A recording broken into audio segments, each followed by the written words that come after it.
अस्सलामु अलैकुम वरहमतुल्लाहि वबरकातुहू। दोस्तों, आज हम लोग हज़रत मौलाना अशरफ़ अली थानवी रहमतुल्लाहि अलैह के मज़ार पर तशरीफ़ लाए हुए हैं। ये मौलाना की क़ब्र है, जो कि एकदम सादा सी क़ब्र है, कतबा तक भी नहीं लगा हुआ है, यानी एक आम इंसान जैसी क़ब्र है, जिससे ये पता चलता है कि हज़रत की हस्ती कितनी पहुँच वाली थी। और ये बग़ल में मौलाना की बड़ी अहलिया का क़ब्र है।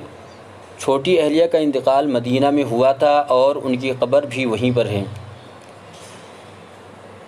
हज़रत की पैदाइश सन 1862 में हुई और इंतकाल 1943 में हुआ था। मुज़फ़्फ़रनगर ज़िला थाना भवन में, यानी थाना भवन में इनका इंतकाल हुआ, जो मुज़फ़्फ़रनगर ज़िला में पड़ता है, और वहीं पर उनकी तदफ़ीन भी हुई।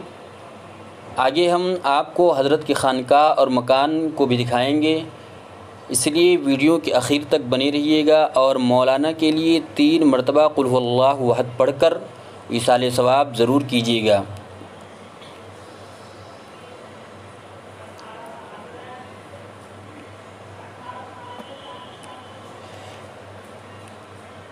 ये हज़रत का मकान है, जो हकीमुल उम्मत हज़रत मौलाना अशरफ़ अली थानवी रहमतुल्लाहि अलैह के नाम से मौसूम है।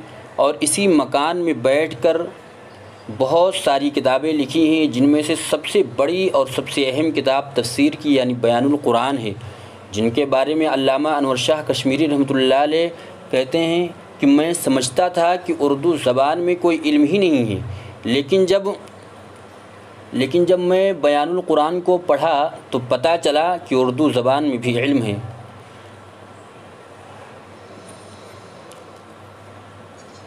ये हज़रत की लाइब्रेरी है, जहाँ पर हज़रत की किताबें रखी जाती थी।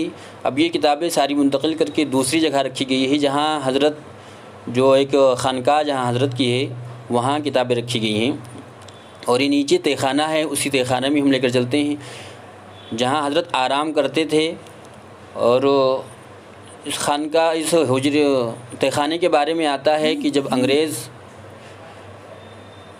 हज़रत थानवी रहमतुल्लाह अलैह को पकड़ने के लिए आए तो इसी खानकाह के पिछले रास्ते से निकल गए और अंग्रेज़ों को पता भी नहीं चला।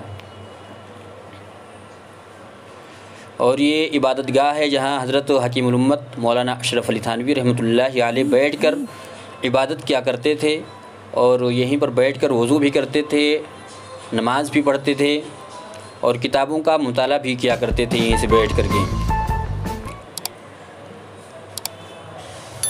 ये हज़रत यहाँ बैठकर तफ़सीर बयानुल कुरान लिखा है हज़रत थानवी रहमतुल्लाहि अलैह ने। यहीं पर बैठकर, इसी कमरे के अंदर बैठकर पूरी की पूरी बयानुल कुरान यहीं पर बैठ कर के लिखा है।